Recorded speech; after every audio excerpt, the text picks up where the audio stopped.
I spent years blaming my ex for breaking me. But last night, I found an old text that made me realize I was the one who started the fire. Alright, buckle up, because this story is one of the creepiest things that's ever happened to my family. I'm 22 now, but what I'm about to tell you has been unfolding for years, slowly, quietly, like a spider weaving a web around all of us. It started with someone we all trusted. Someone my mom called her best friend. My parents, Maria and Robert, have been married nearly 3 decades. They're that kind of couple everyone envies: 4 kids, a nice house, matching smiles in every photo. Mom's a high school principal, dad's a regional manager for a big construction firm. They've built a good life. Not rich, but stable. Comfortable. The kind of family that goes on beach trips and takes too many pictures. Mom's always been proud of that life, posting everything online. Family dinners, vacations, celebrations. And dad? He's the kind of man people notice. Tall, silver streak in his hair, fit for his age. I used to laugh when waitresses flirted with him right in front of Mom. She'd just roll her eyes and smile. But not everyone treated it like a joke. That's where Sandra came in. Mom met Sandra 6 years ago, when she moved to our town after a messy divorce. She was 43, an English professor at the community college. Lonely. Soft-spoken. Mom took her under her wing, invited her to barbecues, holidays, birthdays. She doesn't have anyone, Mom said. We'll make her feel welcome. And at first, it felt fine. Just normal. Except Sandra never seemed that interested in us, the kids. She'd barely remember our names, but she always made sure to talk to Dad. Compliment his cooking, ask about his projects, touch his arm while laughing just a little too hard. I brushed it off. Thought maybe I was reading too much into it. But then she started showing up when Mom wasn't home. Oh, I didn't realize she was working late again, she'd say, pretending to be surprised. Mind if I wait inside? She'd wear perfume. Lipstick. Low-cut tops she never wore when Mom was around. Once, she even asked me what kind of music Dad liked, said she wanted to get him a thoughtful birthday gift. Yeah, sure. Things got stranger 3 years ago. She began appearing at Dad's job sites, bringing him coffee, lunch, like some devoted assistant. Dad mentioned it casually, like it was no big deal. Mom thought it was sweet. But then Sandra got fixated. She commented on every photo Mom posted of our family. Always about Dad.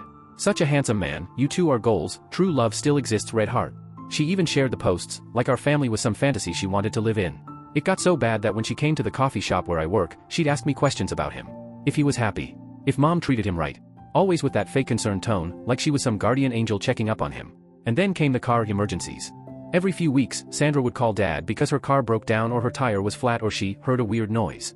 He'd always go help, because he's the kind of man who helps everyone. And she'd thank him by cooking big, romantic dinners. Always with wine. Always inviting the family, but spending the whole evening glued to Dad's side, laughing at everything he said, asking his opinions on the smallest things, ignoring everyone else. I'll never forget one night when Mom walked in on Sandra touching Dad's arm while they laughed. Mom froze for half a second, then smiled like nothing was wrong. That's how much she trusted her. But Sandra wasn't just copying Mom's gestures anymore. She started copying her. She dyed her hair the same shade. Bought the same car. Even started wearing similar jewelry. It was like watching someone slowly morph into my mother. Creepy doesn't even begin to describe it. Then, 2 months ago, things took a terrifying turn. Every Saturday morning, Sandra comes to my coffee shop. Always the same corner table, same order. But that morning, I overheard her phone call. She wasn't whispering. She was talking about my dad. She said his name. Described him. Told whoever was on the other end that she'd waited long enough and was ready to make her move.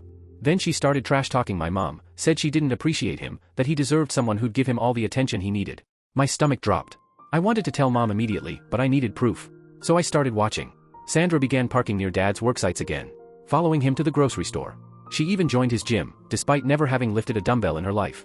And then my cousin Lisa, who works at the community college, called me. She said Sandra had been using the school's computers to look up Dad's company, pretending she wanted to hire them. But it was obvious she was lying. Lisa checked the logs. Sandra was digging through Dad's social media and professional records. Even HR thought it was weird. Lisa told me she'd started documenting it all. Good thing she did. Because a week later, Sandra finally crossed a line that made my blood run cold. Mom was away at a school conference. Dad was home with my brothers, cooking dinner. Sandra showed up, with wine and a casserole. Thought you might be lonely, she said, smiling too wide. My youngest brother texted me from upstairs. She's acting weird. Keeps touching Dad's arm. By the time I got home, Sandra was in the kitchen, wearing Mom's apron. Like, she had actually put it on and was doing dishes like she lived there. The sight of her froze me in the doorway. She jumped when she saw me, took off the apron, and started rambling about how she was just helping out. Dad looked uncomfortable but polite, too polite. She left soon after, but not before hugging him goodbye. Call me if you need anything while she's gone, she whispered. That night, I told Lisa to keep an eye on her at work. I started taking screenshots of her comments online, photos of her car when she lurked near Dad's sites, anything I could use if things got worse. And they did. Yesterday, Lisa called me again. Sandra had used the college's computer to search for divorce lawyers, and she was looking up Dad's income and property records. But that wasn't even the scariest part. Lisa said Sandra's been telling people at work she's in a relationship with a married man who's planning to leave his wife for her. She even described him, right down to his salt and pepper hair and his 4 kids. She's been telling everyone she's going to be our stepmother. I haven't told Mom or Dad yet. Mom still thinks Sandra is her sweet, supportive friend. Dad's too nice to see what's really happening. But I can feel it, Sandra's slipping deeper into her fantasy. She's convinced Dad is secretly in love with her. And people like that, they don't stop until something snaps. I'm terrified for my family. So, what do I do? Do I tell Mom and risk blowing everything up? Do I tell Dad and pray he believes me? Or do I confront Sandra myself before she does something we can't undo? Because if I don't act soon, I'm afraid this best friend might destroy my family for good. When I first posted my story, I didn't expect so many people to respond. Reading your advice, over and over, gave me courage. Most of you said the same thing, tell my parents now. And you were right. So, I decided to start with Dad. I waited until the house was quiet, Mom at work, my brothers at school. Just me and him in the kitchen, sunlight spilling through the blinds. My hands were shaking as I slid my phone across the table. Dad, I said, I need to show you something. One by one, I told him everything, the messages, the photos of her car, the screenshots, the conversations at my coffee shop. All of it. For a long moment, he just stared at me. His expression didn't flicker, no shock, no denial. Just silence. Then he exhaled, rubbed his forehead, and said, almost softly, I've been worried about Sandra too. My heart dropped out. He told me she'd been texting him constantly, little good morning and good night messages, sharing details of her day, using a nickname that only Mom used. And when he didn't reply quickly, she'd flood his phone with follow-ups. Then he told me something he'd never told Mom. 2 weeks ago, she showed up at one of his job sites. Car trouble, she said. She asked him to drive her home. In the car, she started crying, said she was lonely, that nobody understood her but him. Dad said he felt cornered, didn't know how to respond. When they reached her house, she invited him in for coffee. He declined. That's when she grabbed his hand and said she had something important to show him. He pulled away, told her he had to get back to work. She snapped, accused him of being cold, insisted they had a special connection. I could hear the disgust in his voice as he spoke. He'd been dodging her calls ever since, making excuses, avoiding the door when she dropped by. But he couldn't avoid her forever. I knew then, Mom had to hear this too. We called her at work, asked her to come home for lunch. When she walked in, Dad and I were sitting at the table like we were about to stage an intervention. She looked at us, concerned. I started talking. I expected disbelief, anger, denial. Instead, she just sat quietly, hands folded in her lap. Then she said, I've noticed things, too. Sandra had been asking her pointed questions, about their marriage, about Dad's happiness, about whether Mom thought he was satisfied. She'd been calling the school constantly, fishing for Dad's schedule, what time he left for work, when he got home, if he was traveling. Mom had brushed it off as thoughtfulness. Now she realized Sandra had been building a blueprint. We all agreed, we had to confront Sandra together. We didn't want to scare my brothers yet. We planned to do it that weekend, set boundaries, end it once and for all. But Sandra didn't wait. 2 days later, Thursday evening. Mom was at a school board meeting, Dad was helping my brother with a science project, and I was upstairs doing homework. The doorbell rang. When I opened the door, there she was, Sandra. Dressed up like she was going on a date. Bottle of wine in one hand, a gift bag in the other. Where's your mom? She asked, smiling just a little too wide. At a meeting, I said. Her smile grew. Perfect. I wanted to talk to your dad privately. I let her in, but stayed in the living room, pretending to scroll on my phone. My pulse was hammering. She called for Dad. When he came down, she handed him the wine and the bag. Just a little celebration, she said. To thank you for everything you've done for me. Dad set the gifts aside without opening them. He didn't sit on the couch when she patted the cushion next to her, he chose a chair across the room instead. Sandra began her speech. How grateful she was. How much his friendship meant. How she'd never had a connection like this before. Dad tried to steer the conversation back to Mom, suggested she call to arrange another time to visit. Sandra cut him off. She didn't want to talk about Mom. She wanted to talk about him. Then she dropped the mask. She told Dad she knew he was unhappy in his marriage. Said Mom didn't appreciate him, that he deserved someone who would make him the center of their world. I felt my stomach twist. Dad stood up. Sandra, he said, you're wrong. I love my wife. I'm happy. This is inappropriate. Sandra stood too, moving closer, her voice trembling. I don't believe you. I've seen how you look at me. I know you feel what I feel. Dad stepped back. You're mistaken. I've only ever been kind to you as my wife's friend. Sandra's tears started then. I've been patient for years, she sobbed. I gave up everything for you. I moved here because of you. We're meant to be. And then she said something that made my blood run cold. She said Dad had always wanted another daughter, and she could give him that. That they could start their own family together. That she could give him everything he ever wanted. I hit record on my phone. I'd started recording when she began talking about the marriage. Now I held it steady, heart pounding. Dad told her to leave. She refused. I'm not going anywhere, she said. Not until you admit your feelings for me. He called Mom, voice tight, told her to come home immediately. While we waited, Sandra kept pleading. She said she'd moved to our town after seeing Dad's photo on Mom's social media. Said she'd sacrificed other relationships for him. Said she'd planned this for years. 20 minutes later, Mom walked in. Sandra on the couch, crying. Dad by the door, jaw clenched. Sandra looked up at Mom and said, "I'm sorry, but I can't pretend anymore. I love Robert. He loves me." Mom stood frozen for a heartbeat. Then she spoke, calm but sharp as glass. "Get out of my house." Sandra started protesting, claiming Dad was unhappy, that he deserved to be worshipped. Mom grabbed her purse and the gifts she'd brought, walked to the front door, and said, "You have 10 seconds to leave or I'm calling the police." Sandra left. But not before turning in the doorway, eyes blazing, and shouting, "This isn't over. He'll realize what he's missing." That night we sat at the kitchen table and played back the recording. Mom's face hardened with every word. She called the police and filed a report. The officer said it was harassment, possibly stalking. Told us to document everything, call immediately if she came back. Dad blocked her number. Mom blocked her too. We told my brothers. They were furious. My youngest said he'd always thought she was creepy and was glad she was finally gone. But here's the thing. Yesterday, I looked out the window and saw her car parked across the street. Sitting there. Engine off. Watching. An hour later, it was gone. And now I can't stop thinking, what's her next move? I honestly thought my last update would be the peak of this nightmare. I was wrong. Sandra didn't back off after the police report. She doubled down. Hard. The very next day, my mom's work phone started ringing off the hook. Sandra. Over and over. Demanding to speak with Mom. The secretary would answer and say, "She's not available right now," and Sandra would immediately switch tactics, "It's a family emergency." Her voice loud enough to carry through the office. Finally, the secretary told her, gently but firmly, that Mom had instructed her not to take any more calls. That's when Sandra started showing up at the school. She'd pull into the visitor lot, just sitting there in her car like a vulture.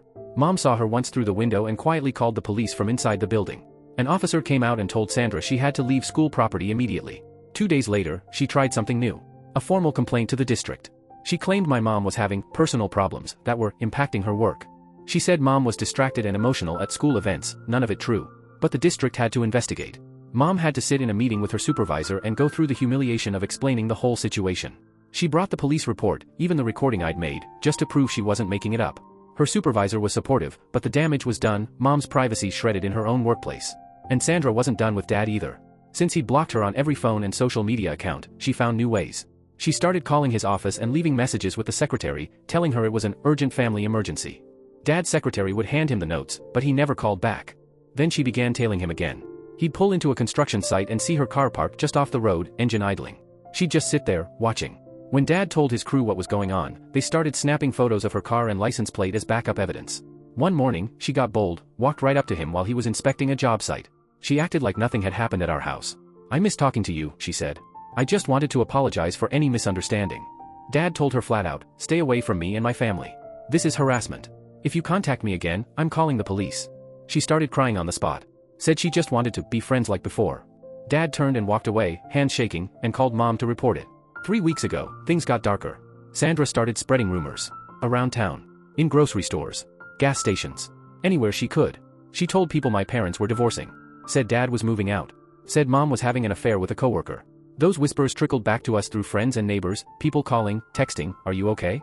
Is everything true?" Mom had to explain over and over, reliving the humiliation each time. Then came the social media posts. Cryptic quotes about betrayal and toxic friendships. Articles about women stealing other women's husbands. Men who lead women on. No names, but everyone knew who she meant. Meanwhile, my cousin Lisa kept feeding me updates from the college. Sandra had started missing classes, wandering around distracted when she was there. Students complained she wasn't prepared, assignments didn't make sense. Admin had started to notice. Lisa also said Sandra was still using her work computer to look up our family, our home address, Dad's business, even my brother's school records. Huge violation of policy. Lisa documented every click. 2 weeks ago, Sandra crossed into a whole new level of scary. She started leaving gifts at our house while we were gone. Flowers. Cards. Food. Always addressed to Dad, with notes dripping with apology and obsession. One note said her counselor told her to fight for what she wanted. Another said she couldn't live without Dad and would wait as long as it takes for him to change his mind. Dad photographed every gift before tossing it. Mom called the police each time. But the officer said unless she was trespassing, leaving gifts wasn't technically illegal. We felt trapped. Then, last week, she crossed the line that finally broke everything open. Sandra showed up at my youngest brother's high school during lunch. She walked into the office, told the staff she was his aunt, said she needed to see him for a family emergency. The school called Mom to verify. Mom told them immediately, "She's not a relative. She's not authorized to see my son." The school called the police. Officers arrived and detained Sandra on the spot. She spent the night in jail. That arrest was the domino. The incident was reported to the college. They suspended her pending an investigation. Lisa said her supervisor already had a stack of complaints about her performance. Combined with the arrest, it triggered a full review. But even from jail, she tried one last time. She called Dad's office and left a voicemail, her voice shaky. Said the whole thing was a misunderstanding. Said she only went to the school to apologize to our family through my brother. Said she hoped Dad would visit her or at least call back. Dad saved the voicemail and gave it to the police. They said it violated her bail conditions. A restraining order was issued, 500 feet from our home, our workplaces, and the schools. Yesterday, Lisa called with more news. The college fired her. They pulled her computer logs, hours spent researching our family, nothing to do with her job. Combined with her absences and poor teaching, that was it. Security escorted her out while she cried and muttered about how unfair everyone was being. I thought maybe, finally, this would end. But then this morning, Mom got a call from Sandra's landlord. Sandra gave notice. She's moving out at the end of the month. She told the landlord she was relocating to be closer to someone important. We don't know where she's going. We're terrified she might try to follow us or keep harassing from a distance. Dad's already contacted his company's security team to keep her off his job sites. Mom's informed her school's administration about the restraining order. We're exhausted. Mom isn't sleeping. Dad feels guilty, like his kindness started all this. My brothers are furious, especially after Sandra tried to drag the youngest one in. We're hoping the legal consequences and losing her job will finally snap her out of this fantasy. But based on everything so far, I'm not sure she's capable of letting go. We're still documenting everything. Still waiting for the next shoe to drop. And that's the worst part. We don't know what she's going to do next. When I say this is the final update, I mean it. This has been one of the longest, most terrifying chapters of our lives, and finally, I think it's over.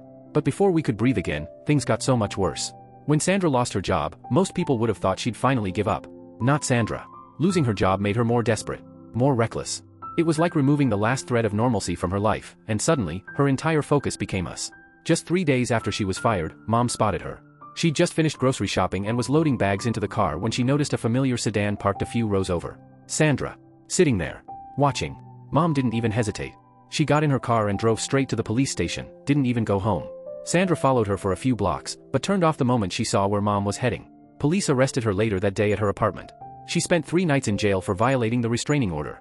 When the judge released her, he extended the order and told her point blank, "One more violation, and you'll be staying much longer." Sandra's response? She hired a lawyer. She actually tried to fight the restraining order, claiming we were the ones harassing her. That Dad had led her on, that Mom was jealous, that I'd fabricated evidence. It was surreal. The hearing was 2 weeks later. Dad, Mom, and I all had to testify. I brought everything, the recordings, photos, police reports, even screenshots of her online posts. Sandra's testimony was chilling.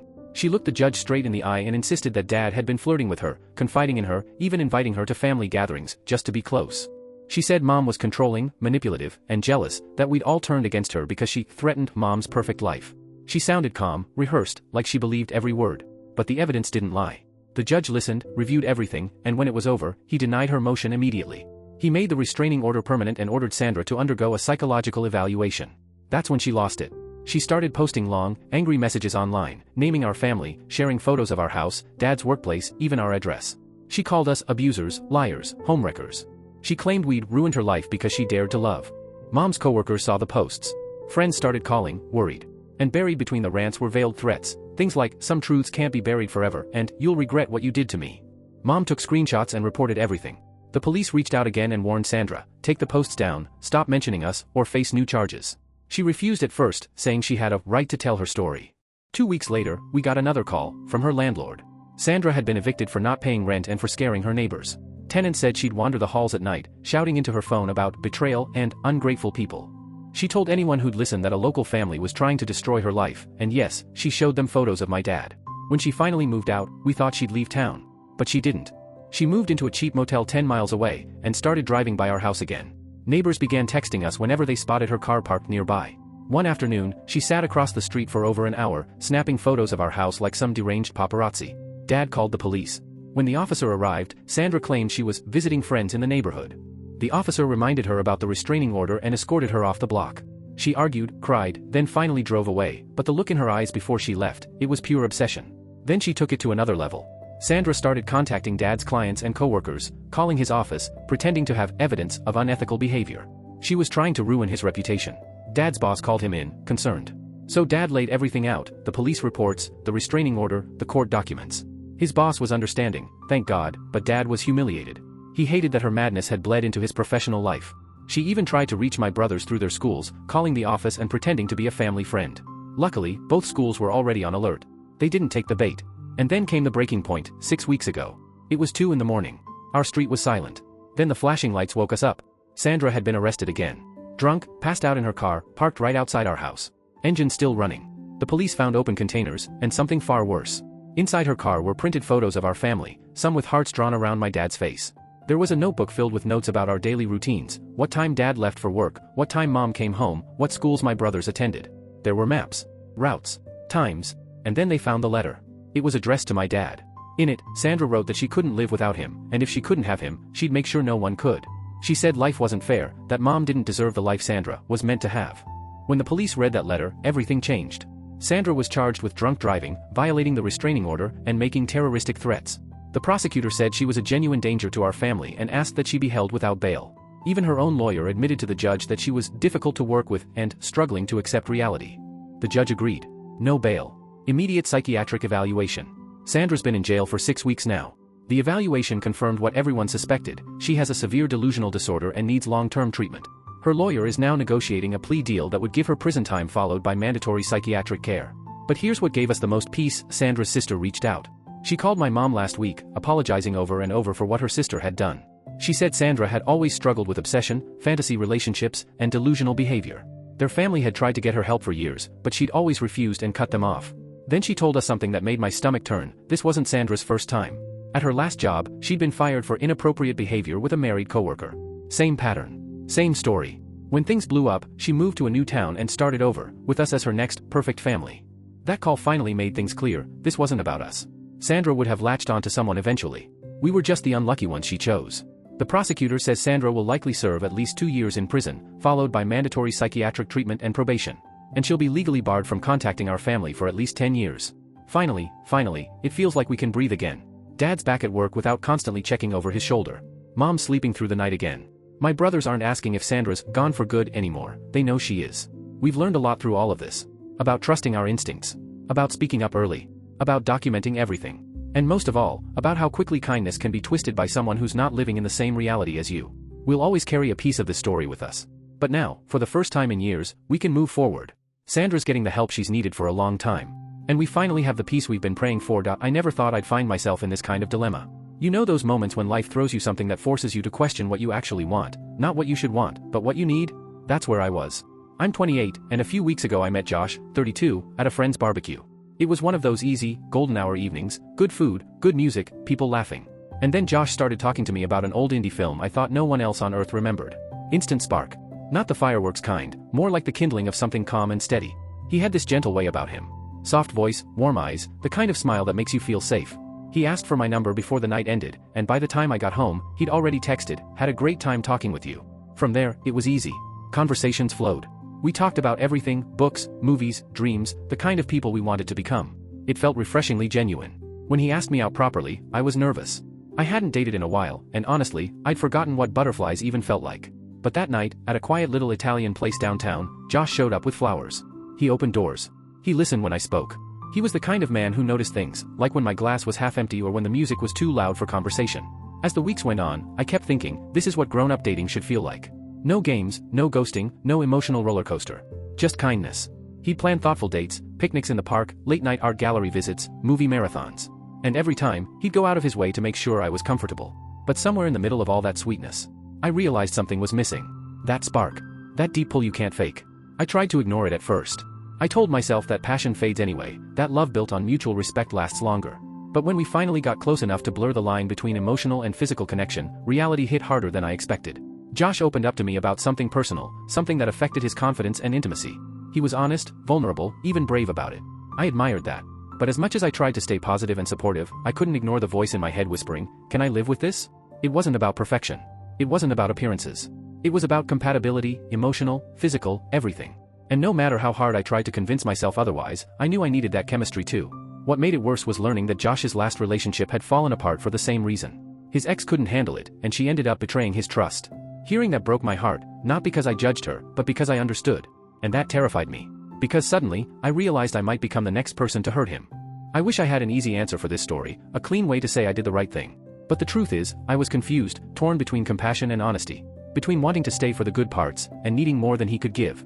I don't know if that makes me selfish or just human. Sometimes love isn't enough to bridge every gap. Sometimes two good people just don't fit the way they wish they could. And I'm still trying to figure out what to do with that truth. It's been a few weeks since my last update, and honestly, I've done a lot of thinking. When I first met Josh, I never expected our relationship to test me the way it has. But sometimes, love, or something close to it, shows you who you really are, especially when things get complicated. After a lot of sleepless nights and second guessing, I decided to talk to him. Really talk to him.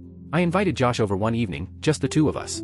No distractions, no background noise, just an honest conversation that had been waiting to happen. The moment he walked in, I could tell he felt it, that quiet heaviness in the air when something important is coming. We sat down on the couch, and for a long second, I didn't say a word. Then I took a deep breath and started. I told him how much I valued what we had.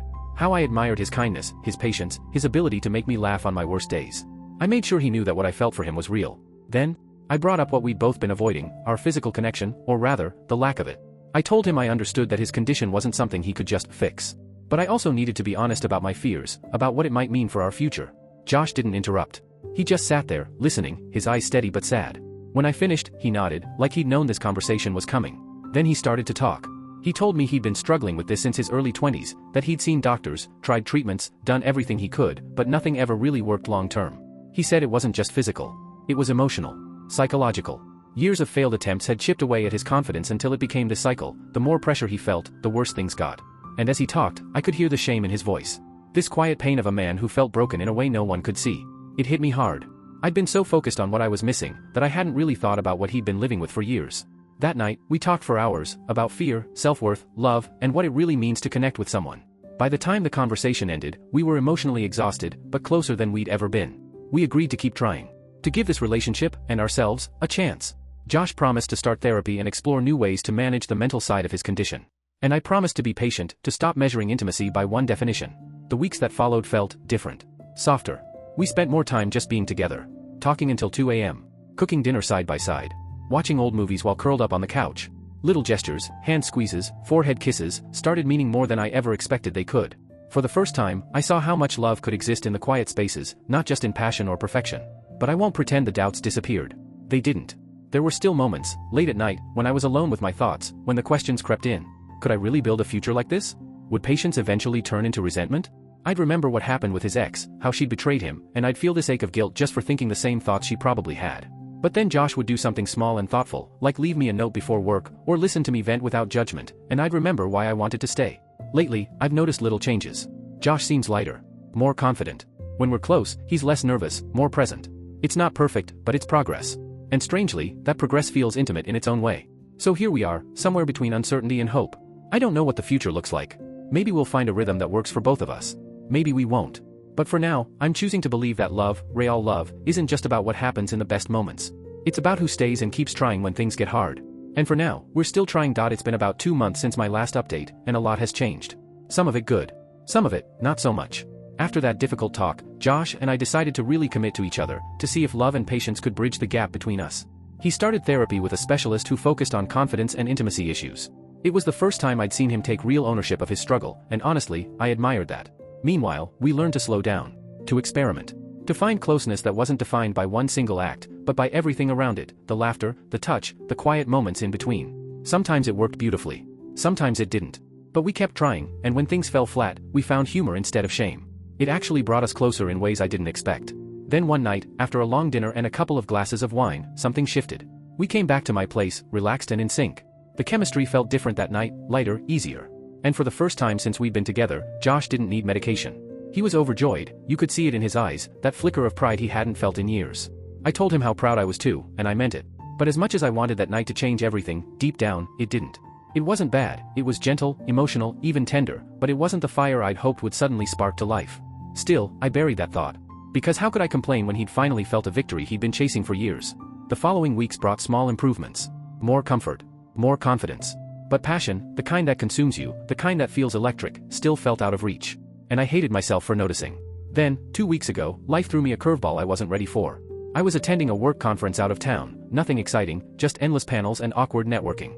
Until I saw him. Mark. My ex from college. The one person I'd once believed was the one.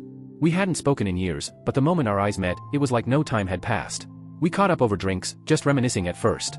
But one drink turned into 2, then 3. And soon, I wasn't thinking about consequences, only familiarity, nostalgia, and the rush of something I hadn't felt in a long time. The next morning, reality hit like a truck. I woke up overwhelmed with guilt, a kind of sick, sinking feeling that doesn't fade no matter how many times you try to justify it. I'd done something I swore I'd never do.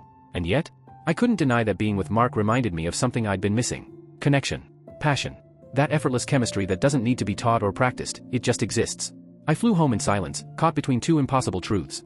I loved the comfort and kindness I had with Josh, but I craved the passion I'd felt with Mark. For the past 2 weeks, I've been drowning in that guilt. Josh can tell something's off. He keeps asking if I'm okay, and every time he does, my heart twists tighter. I know what I need to do, I just don't know if I have the strength to do it. Because how do you choose between someone who gives you peace and someone who reminds you what fire feels like? I don't have the answer yet. But I know one thing for sure, the longer I stay silent, the more I'm breaking both of us. It's been a month since my last update. And honestly, I'm still reeling from everything that's happened. For weeks, I carried a weight I couldn't shake, the guilt, the fear, the constant pretending that everything was fine when I knew it wasn't. And eventually, I couldn't do it anymore.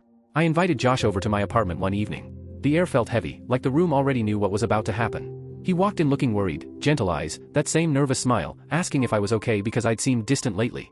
My hands were shaking. My throat felt dry. But I knew there was no easy way to say it. So I just told him. I told him about running into Mark at the conference. The drinks. The mistake. And then I told him why, the confusion, the frustration, the doubts about our physical connection that I'd buried for months. He didn't interrupt. Not once. He just sat there, silent, staring at the floor, as if trying to understand how the ground beneath him had disappeared. When I finished, the silence was unbearable. And then he looked up, eyes full of hurt, and asked quietly, "Were you unhappy this whole time? Was any of it even real?" It broke me. Because yes, it had been real. But it had also been flawed in ways neither of us wanted to admit. He didn't yell. He didn't accuse. He just stood, said he needed time, and walked out the door. And in that moment, the sound of the door closing felt louder than anything he could have said. I didn't hear from him for a week. Those days felt endless, every text notification made my heart jump, every night I lay awake replaying everything I could have done differently.